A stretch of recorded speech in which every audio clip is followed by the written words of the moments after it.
Hey book baddies, I hope you're having a great day, week, weekend, whenever you're getting around to watching this. If you have seen one of my videos before, welcome back. If you're new here, welcome.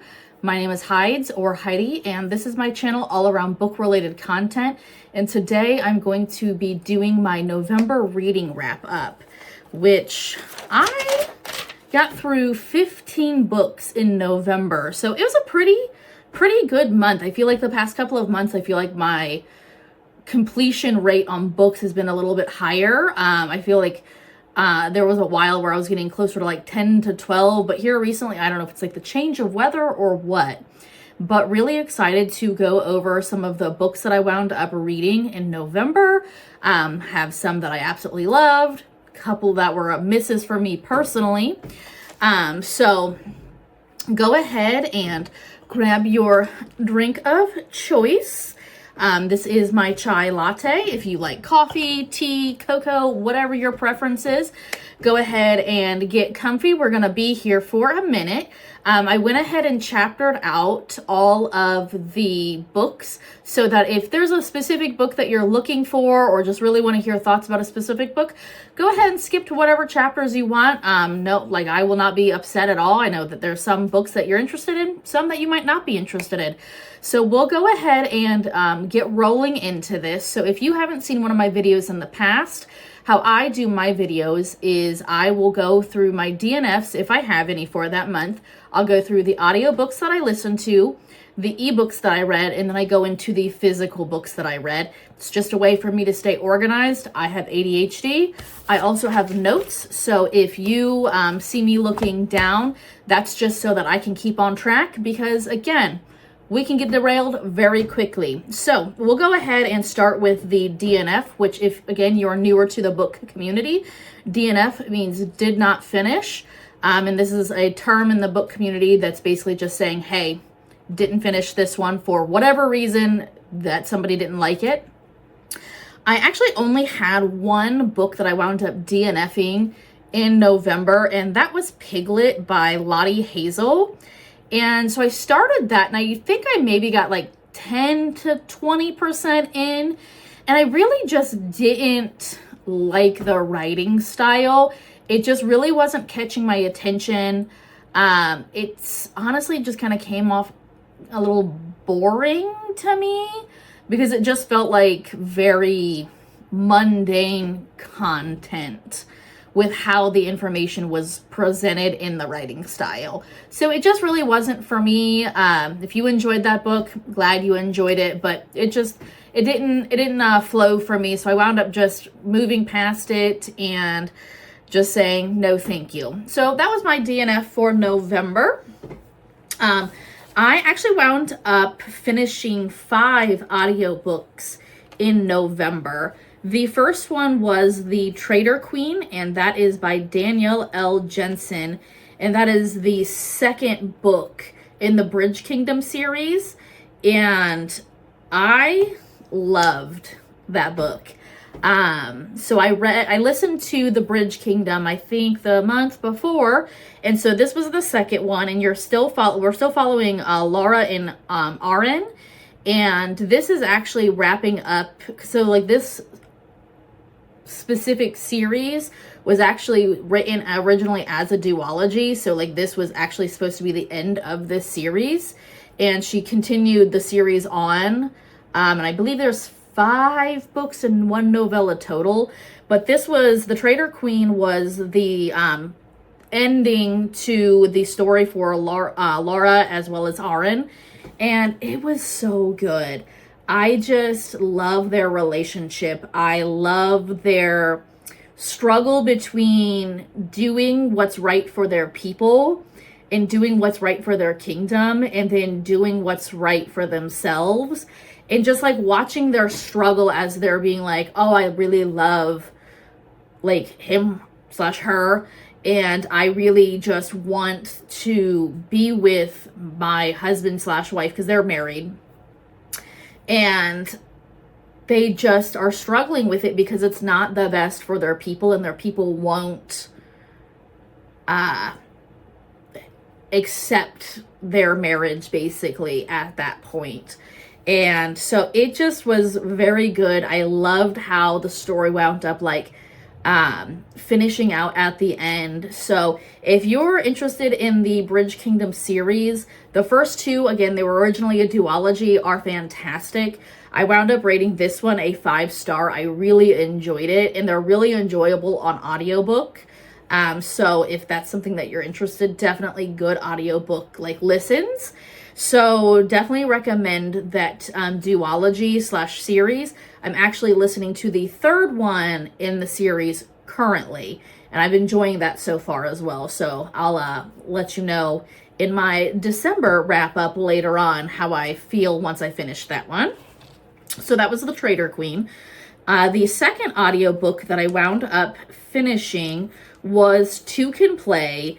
And this is a short story. I don't know if it's considered a novella or a short story by Ali Hazelwood. And this recently came out, and I believe it's only on audiobook. I don't think that there's a physical copy of this at all.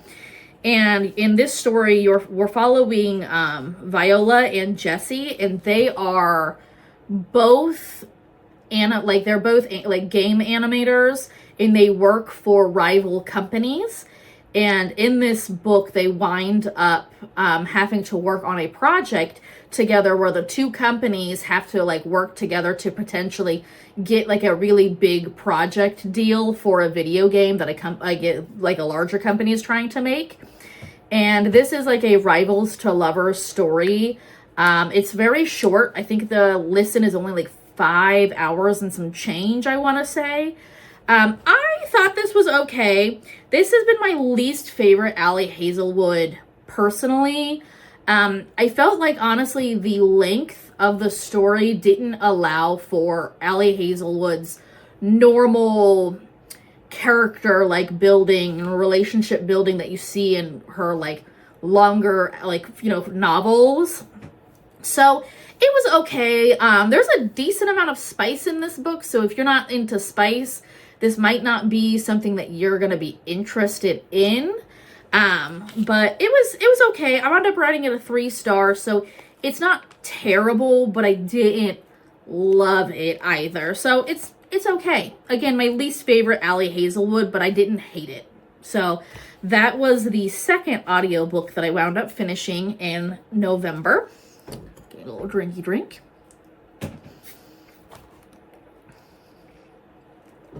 Delicious. So the third audiobook that I finished in November was None of This Is True, and that's by Lisa Jewell. And I know that this is an incredibly popular audiobook, which after listening to it, I understand why. This is probably one of the best audiobooks I've ever listened to. It captivates you. There are you get multiple points of view. I don't remember if it's dual point of view or if you get more points of view than that. I can't remember off the top of my head. But you get there's news articles that are read during the audiobook. There's broadcast. So you get a ton of different ways that the story is presented to you during the audiobook. And essentially this is a thriller where Josie and Alex are birthday twins, and they wind up meeting by chance at a bar where both of them are celebrating their birthday at the same place on the same day. And Josie winds up basically wanting to create a relationship with Alex, and everything just goes sideways. This story is pretty crazy, and it's just, you never really know where the story is going or who's done the bad things. And, it is, it's a thriller. There is murder and, unaliving people, if that's what we have to say on the internet. There is people are being unalived in the book, and it's a pretty crazy audiobook, but it's very enjoyable. With that being said, the story itself is very mid to me, which is very unusual because I love the audiobook so much. But I felt like the story just kind of the ending just didn't do anything for me. I was just kind of like, oh, okay, like, that was a story.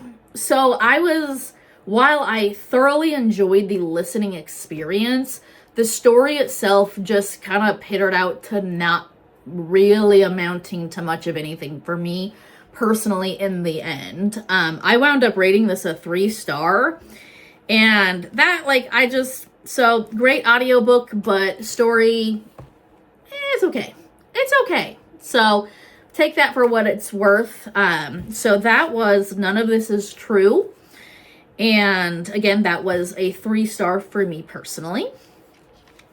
The next audiobook that I wound up finishing is Rebecca by Daphne Demura.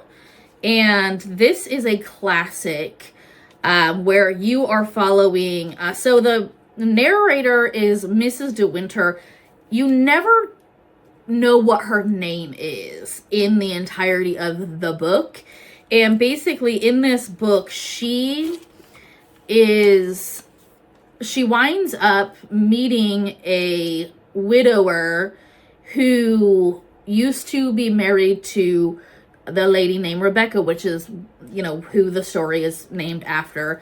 And she winds up marrying him in this and moves to his estate. And things just go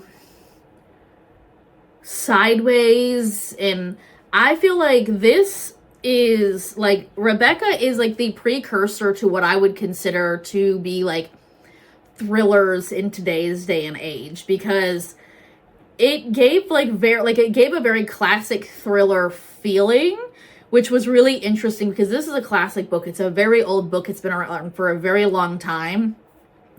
And, like, you get, like, a plot twist at the end. You're like, oh, okay, didn't see that one coming. So if you're into, like, classics and you're into thrillers, this might be a really good option for you. I'm not a classic fan. I'm going to keep saying it. I don't know why I keep reading classics thinking that one of them is actually going to, like, really do something for me. While I would say that this is probably my favorite classic that I've personally ever read/listened to, it was still just a 3-star for me. It was okay. I felt like it was really long-winded, like I think most classics are. I just thought that the main character, Mrs. De Winter, was just very immature. I didn't like her, like, point of view that much. So it was just okay. Again, the best classic that I've personally read, but it was, take it or leave it. You know, I know tons of people love it, but it didn't do it for me. But again, I don't like classics. So I'm not really shocked that I was not blown away by Rebecca. So that was Rebecca. Again, 3-star for me personally. The last audiobook that I wound up finishing in November was The Book of George, which I got that through Book of the Month. And that is by Kate Greathead. And in this book, you're following George. And basically the chapters are, like, different ages in his life. So you start off when he's a child and you're, like, the story's, like, going throughout his life. You know, like, oh, he's a child, then he's a high schooler, and then he's in college. And just watching him develop and grow as a person in what I would consider today's day and age and society. And George is supposed to be an unlikable character, and he is. He is, quite frankly, obnoxious. He's very, what do I want to say? Like, he thinks that he's much greater than he actually is. Like, he winds up at one point basically saying something along the lines of, like, I don't understand how I couldn't have gotten into an Ivy League school, but literally did his essay for the school, like, for college, his college essays, the night before they had to be turned in. So he's just like, you're just following, like, a very mediocre man who thinks that he is much greater than he actually is. And I would say that the author does a really good job of you making you dislike George, because he's not great. Like, there's no real greatness about him in any capacity, in my opinion. But honestly, I don't feel like the book really did anything for me personally. I don't really feel like there was a point of the book. I don't really feel like there was never character development, in my opinion. George is not likable. He makes bad choices. Like, every decision he makes is arguably just bad. And he's just a mediocre, boring, bland person. And I don't really understand why, like, an entire book would have been written by somebody, like, so, like, I just feel like it was, like, the book was an interesting concept. And I understand what the author was trying to do while taking, like, a very ordinary, bland person and trying to, like, kind of pick apart his personality from his point of view. It just didn't work for me personally. I don't recommend the book myself. I don't think that listening to it or reading it adds any value to me personally. So take that for what it's worth. Don't like it. It was a 2-star. It was just kind of well. So not a fan of the Book of George. Just how I feel about that one. I'm gonna get another drinky.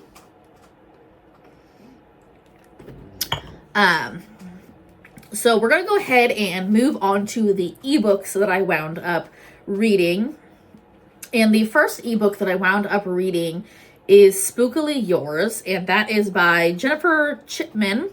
And in this, we are following Willow and Damien. And this is a a witchy rom-com mixed with some spice. There's a lot of spice in this book. So if you don't like spice, like, this is not the book for you, because it goes from, like, Hallmark to, like, heavy spice very quickly. So basically you're following Willow, who is a witch who lives in a, like, town of witches, and then you wind up meeting Damien, and he is a demon that gets stuck in a cat's body because a witch cast a spell on him. And this has, like, fated mates trope, and it's, the story is not very good. It's not, like, well developed. Not that, like, if you're going into a rom-com, like, spicy book, I don't really know if you're going in for a plot, but, like, there were all of these things that were added into the book that amounted to basically nothing. So the story is not well written. The pacing is not good. The character development does not exist. But I will say, I had a good time reading the book. I rated this a 3-star, because, again, it's not good. Like, it's not a well-written book, but it was an enjoyable book for me. I was like, I had a good time. It was a good time reading it. I probably am not going to read the second one, because there is a second one with Willow's sister and Damien's brother as, like, characters that are going to be explored further. But was not a fan, like, overall. But again, if you're just looking for a quick palate cleanser or spicy read, it might be a good option. So just Spookily Yours. It was okay. It was fine. So the next book that I wound up the next ebook I wound up finishing was The Cinnamon Bun Bookstore. And that is the second one in the series. I'm trying to remember what the series is called right offhand, and I can't remember. But the Pumpkin Spice Cafe is the first one. So it's the Cinnamon Bun Bookstore, and that's by Laurie Gilmore. And in this one, we are following Hazell and Noah. Just like the first one, you're getting dual point of views. I enjoyed this one much more than I enjoyed the first one. Not that I hated the first one, I just thought it was kind of, it's okay.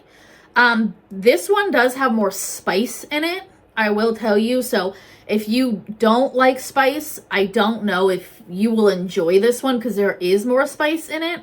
But I just love Hazell and Noah's relationship. I love how it develops.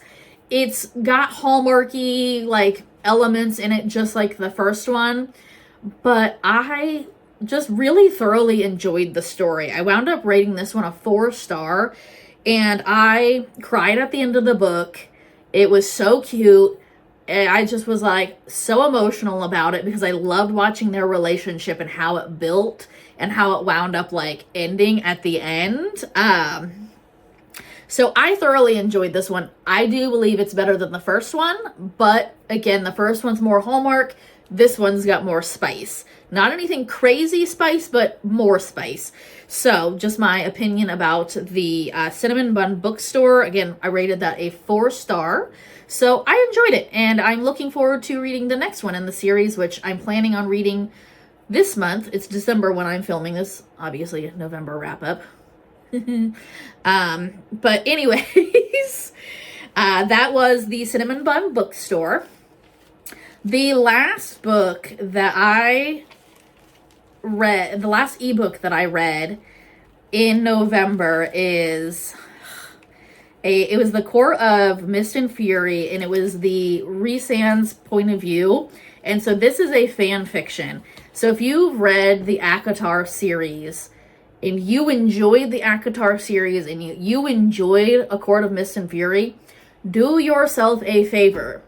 Do yourself a favor and just go on the website, download that on your Kindle app on your phone. You can read it online.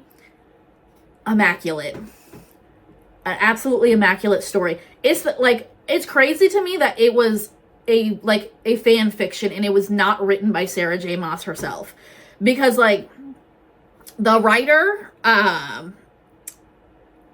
just blew it out of the water, just killed it. It was so good. 5 stars, 6 stars, 75 stars. Cannot explain to you how much I thoroughly enjoyed that book. It was so good. So good. It was so good. I cannot, there is just, I can't explain how much I love that book. I just am gushing over it. I adored that book. So if you have read that series and you enjoyed the series, do yourself a favor and read the Rhysand's point of view. If I remember, I will go ahead and link that in the comments below as well, just for easy finding. But amazing, absolutely immaculate. I will be thinking about this story forever. And if I go and do a reread, which I'm planning on doing an ACOTAR reread, I will absolutely be reading this every time I do a reread. That immaculate. That it's just that immaculate. I just, anyways, I could talk about that book for so long because I loved it. That was the last ebook that I wound up finishing in November. So definitely my top read for November, if you can't tell. So we'll go ahead and get into the physical books that I wound up finishing in November. And I wound up actually finishing 7 physical books. So got through quite a bit, which I'm excited about because I'm trying to get through some more of my physical books. The first one that I finished was The Cruel Prince by Holly Black. And this was my book club's book choice. And this is the first one in a series, and I don't remember what series this is. I don't remember what it's called, but it's Cruel Prince, very popular. Tons of people know about it. And in this book, we are following Jude and Carden. All of it's Jude's POV, and she is a human in the Fae land in this book.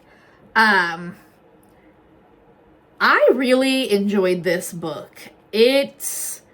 I really enjoy Holly Black in general, so I figured I was going to like this.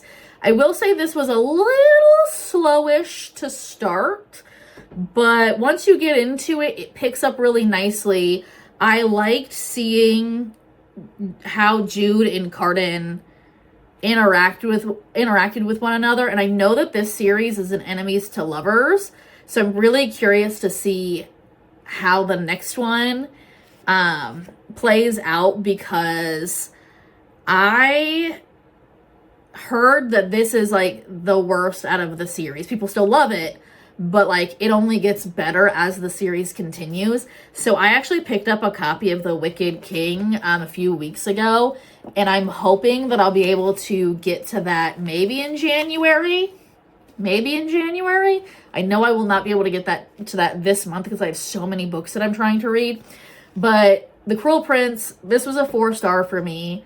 I understand why people love this book so much. I cannot wait to dig into the remainder of the series, and I think that this is going to be another Holly Black banger for me, because Holly Black, I've not read anything by Holly Black that I have not enjoyed, so I'm really looking forward to adding more of my, being able to read more of her collection. So that was The Cruel Prince.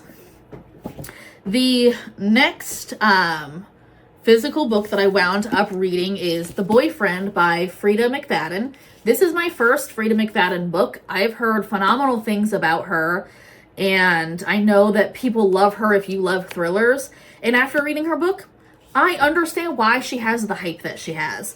I am not a thriller person. If you've seen any of my videos in the past, everybody knows thrillers just aren't for me. It's just not my thing. But this was fantastic. So in this, we are following Sydney and Tom. So Sydney's point of view is current day. Tom's point of view is as he's growing up. So it's the history of his character. And I've never read a thriller where I was so bamboozled. I was shooketh. So basically, Sydney is trying, she's been going on dates, trying to, date in a world where it's tough to date. You never know what you're going to get. There's a lot of creepy people out there. And so she winds up meeting Tom in today's day and age, and they wind up starting to date in this.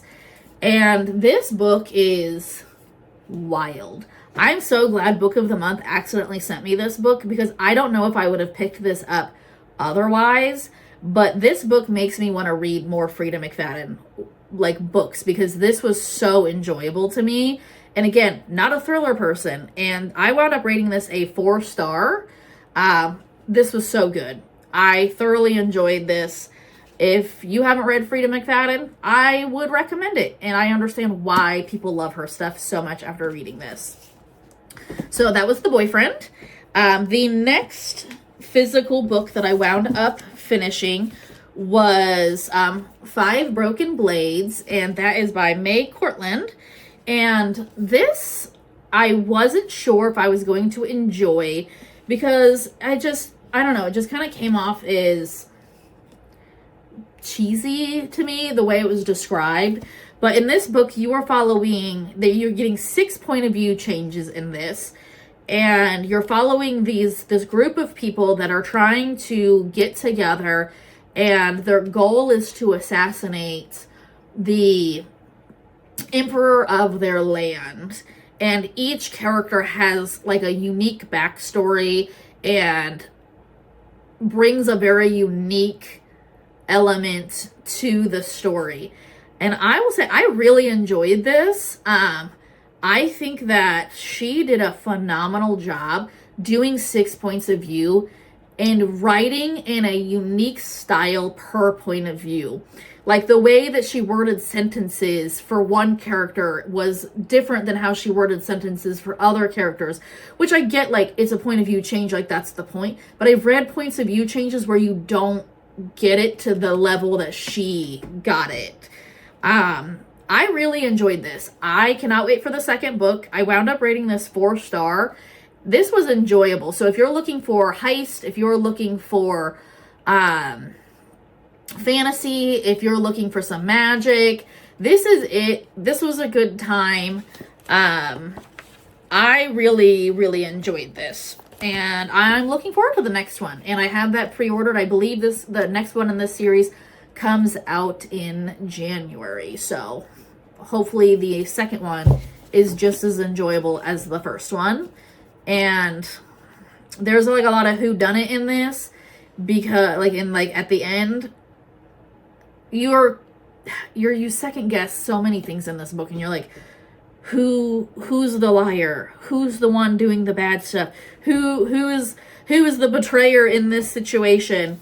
And this is good. This was good. Enjoyed this. I recommend that one as well.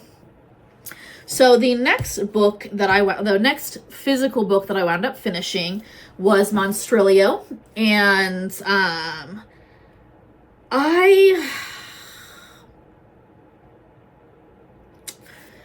was disappointed in this book. I'm gonna be honest with you. So you get 4 points of view changes. So like you basically get 4 chunks of the book. And like the first chunk of the book is Monstrilio's mother. The second one is like a friend of the family. The third one is Monstrilio's father. And then the fourth one is Monstrilio himself. And so in this book, the mother and father, oh, my dogs are barking, of course they are. The mother and father, their son, so what was his name? Santiago? He winds up dying at the beginning of this book. I mean, this is like literally like page 1 or 2. Hold up. I apologize. Kyle just got home, so, you know, they gotta be carrying on because another person's entering the house. But what I was saying is, at the beginning of this book, their son's, again, I don't remember his name, he winds up dying, and the mother takes a piece of his lung out of his body and essentially is growing the lung.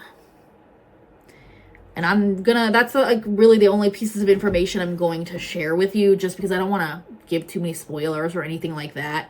But like Monstrilio is like created, and I don't know what I was expecting out of this book, but this wasn't what I was expecting.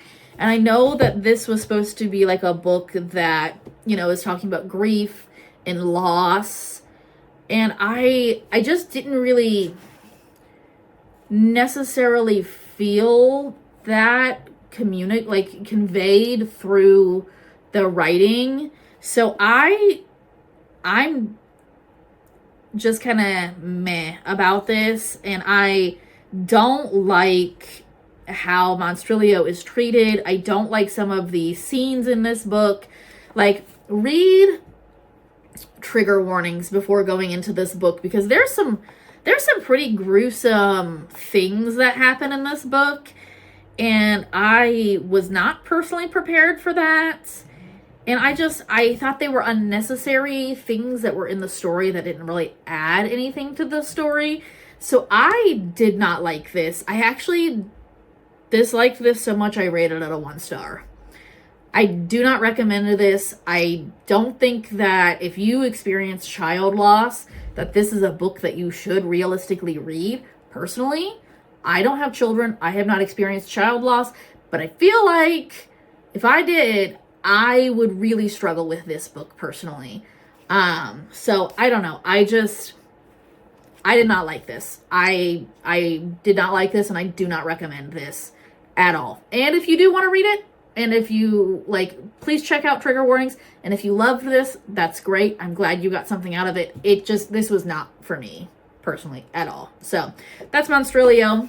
Let me get a little drinky drink. So the next book that I wound up reading physical-wise was Morbidly Yours.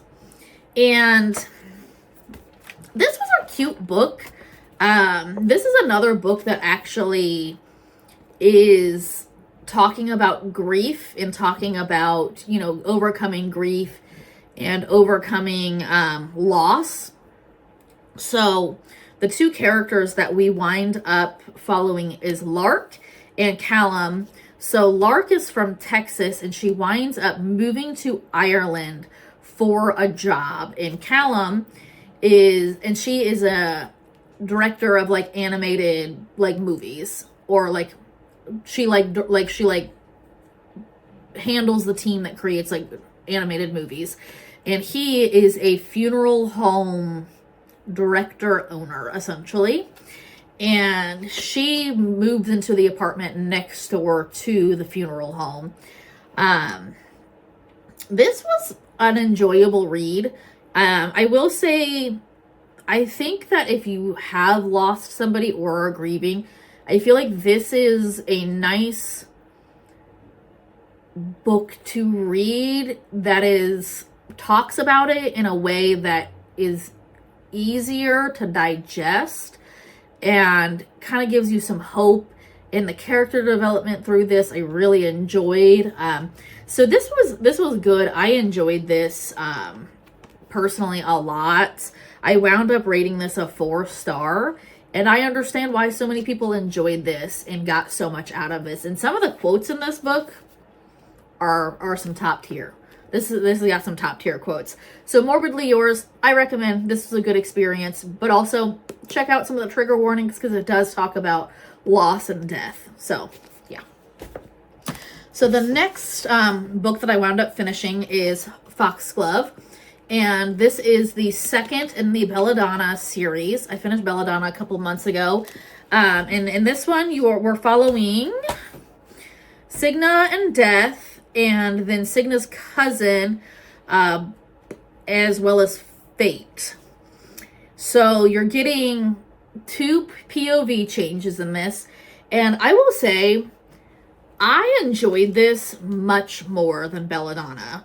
Belladonna, I just kind of felt like, like it's fine, it's a story, it's YA, but it didn't do a lot for me personally. I liked Foxglove a lot more. I thought that it was more entertaining. I liked the character growth. I liked seeing the character dynamics. So, I will say, if you didn't like Belladonna, or you thought Belladonna was mid and you're not sure if you wanted to continue on with the series to Foxglove, Foxglove is better. And I've heard Wisteria, which is the 3rd book in the series, is even better. So I will be picking that up in the future. But I enjoyed Foxglove. I wound up rating this a 4-star. And again, good time. I don't want to go too into depth on this, just because if you haven't read Belladonna, I don't want to spoil anything for you. But yeah, so Foxglove, it was a good time. I enjoyed it. So last but certainly not least, girl finally did it. We finally finished Ruthless Vows. I have been putting this off for so long, and this is the second in the duology. I really enjoyed this. I will say Divine Rivals is better in my opinion, but only marginally. I feel like Divine Rivals, I was feral for that book. I love Divine Rivals. That book is so good. Ruthless Vows was good, but just wasn't on the same level. In this one, we are following Iris and Roman, and obviously this is picking up after the second book, and we're getting our dual POV. I really enjoyed this. I loved seeing the the politics that are in this, and watching how, they're both war correspondents, if you haven't read the first book, but watching how, the government is basically trying to cover up events that are happening, and they're trying to basically stop the press from actually running real stories and reporting real things that are happening. And just everything that goes on with the dynamics of the gods, and unveiling some of the truth behind some of the things that the government has hidden. I really enjoyed this. I'm really happy that this is how they wound up, how this duology wound up wrapping up. I rated this book a 4.5 star, so very high, just not on the same level as Divine Rivals, because that book is just chef's kiss. So this was the last book. Really enjoyed it. Highly recommend it. If you have not read Divine Rivals and Ruthless Vows, great duology. I think you'll enjoy it. So that was all of the books that I wound up finishing in November. Lots of books, some great, some But thank you so much for sticking around and listening to me just gab about books for a minute. If you have any thing on this list that you liked or disliked or have an opposite opinion than me, let me know how you feel about things. I always can change my opinions on stuff. Do it all the time. But I hope to see you in the next video, and I hope you have a great rest of your day. Love you guys. Bye!